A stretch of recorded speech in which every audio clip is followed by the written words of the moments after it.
बच्चों नमस्कार। आज की क्लास में जो है एम्प्लॉयबिलिटी स्किल से संबंधित जो कि कंप्यूटर से रिलेटेड है, जिनकी जानकारी मैं आपको दे रहा हूँ।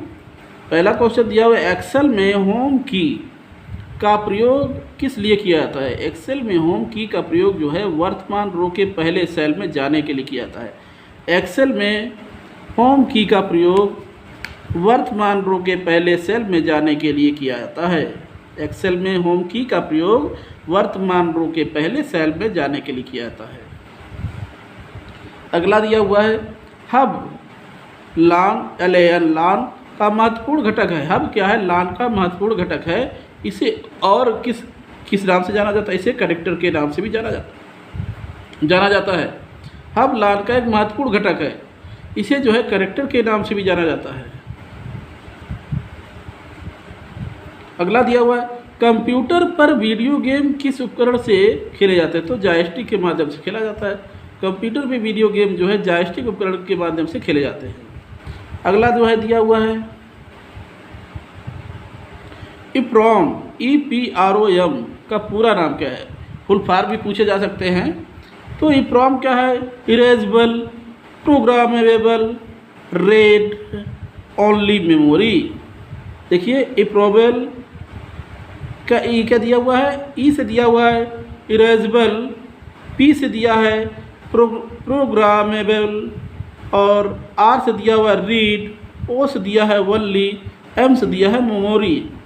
Erasable programmable read only memory. अगला दिया हुआ है, आउटपुट उपकरण का कार्य है। कंप्यूटर द्वारा दिए गए परिणामों को उपलब्ध कराना जो है, कंप्यूटर द्वारा दिए गए परिणामों को उपलब्ध कराना जो है आउटपुट उपकरण का कार्य है। कंप्यूटर द्वारा दिए गए परिणामों को उपलब्ध कराना आउटपुट उपकरण का कार्य है। अगला देखिए, एलसीडी पैनल का उपयोग किया जाता है। एलसीडी पैनल का उपयोग किस लिए किया जाता है? कैलकुलेटर के रूप में किया जाता है, लैपटॉप कंप्यूटर के में किया जाता है, वीडियो गेम में किया जाता है। एलसीडी पैनल का उपयोग जो है कैलकुलेटर में किया जाता है, लैपटॉप कंप्यूटर में किया जाता है और वीडियो गेम, इन तीनों में ही जो है एलसीडी पैनल का उपयोग किया जाता है। अगला दिया हुआ है, सीडी रोम क्या है? सीडी रोम एक विद्युत यांत्रिक मेमोरी इकाई है। सीडी रोम एक विद्युत यांत्रिक मेमोरी इकाई है। सीडी रोम एक विद्युत यांत्रिक मेमोरी इकाई है। अगला है, हाई लेवल लैंग्वेज में लिखे प्रोग्राम क्या कहलाते हैं? तो सोर्स प्रोग्राम कहलाते हैं। सोर्स प्रोग्राम जो है हाई लेवल लैंग्वेज में लिखे जाते हैं। यहाँ दिया हुआ हाई लेवल लैंग्वेज में सोर्स प्रोग्राम कहलाते हैं। MS DOS क्या है? MS DOS एक सिस्टम सॉफ्टवेयर है। MS DOS क्या है? एक सिस्टम सॉफ्टवेयर है।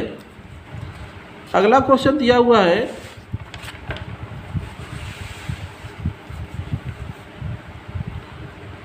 सुपरमार्केट प्रबंधन किस प्रकार का प्रोग्राम है? सुपरमार्केट प्रबंधन जो है एक एप्लीकेशन सॉफ्टवेयर है। सुपरमार्केट प्रबंधन एक एप्लीकेशन सॉफ्टवेयर प्रकार का प्रोग्राम है। क्या दिया हुआ है? सुपरमार्केट प्रबंधन एक एप्लीकेशन सॉफ्टवेयर प्रकार का प्रोग्राम है। अगला क्वेश्चन दिया हुआ है, किस मेमोरी का डाटा बिजली चले जाने पर नष्ट हो जाता है? रैम, रैम इसका फुल फॉर्म पूछा जाता है, रैंडम एक्सेस मेमोरी। किस मेमोरी का डाटा बिजली चले जाने पर नष्ट हो जाता है? तो रैम का है। अगला क्वेश्चन दिया हुआ है, मेमोरी की भंडारण क्षमता की इकाई क्या होती है? मेमोरी की भंडारण क्षमता की इकाई बाइट होती है, किलोबाइट होती है और मेगाबाइट होती है। मेमोरी की भंडारण क्षमता की इकाई बाइट, किलोबाइट और मेगाबाइट, ये तीनों ही होते हैं। अगला दिया हुआ है, कैश मेमोरी क्या है? CPU एवं मुख्य मेमोरी के बीच स्थित तीव्र यानी फास्ट मेमोरी है। कैश मेमोरी क्या है? CPU एवं मुख्य मेमोरी के बीच स्थित तीव्र मेमोरी है। फास्ट मेमोरी है CPU एवं मुख्य मेमोरी के बीच स्थित तीव्र मेमोरी यानी फास्ट मेमोरी है। क्या है? Cache memory. अगला दिया हुआ है, इरेजेबल ऑप्टिकल डिस्क की क्या विशेषता? इरेजेबल ऑप्टिकल डिस्क की विशेषता क्या है? इस पर बार बार मिटाकर लिखना संभव है। इरेजेबल ऑप्टिकल डिस्क की विशेषता है कि इस पर बार बार मिटाकर लिखना संभव है। अगला दिया हुआ है, प्राइमरी स्टोरेज का उदाहरण है रैम, रोम और ईप्रोम। प्राइमरी स्टोरेज का उदाहरण है रैम, रोम और ईप्रोम। तीनों ही जो हैं प्राइमरी स्टोरेज के उदाहरण हैं।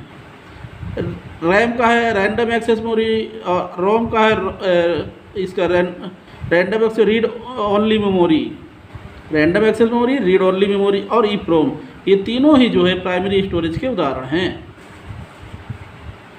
अगला क्वेश्चन दिया हुआ है, सामान्यतः एक अक्षर होता है 1 बाइट का। सामान्यतः एक अक्षर जो होता है वो 1 बाइट का होता है।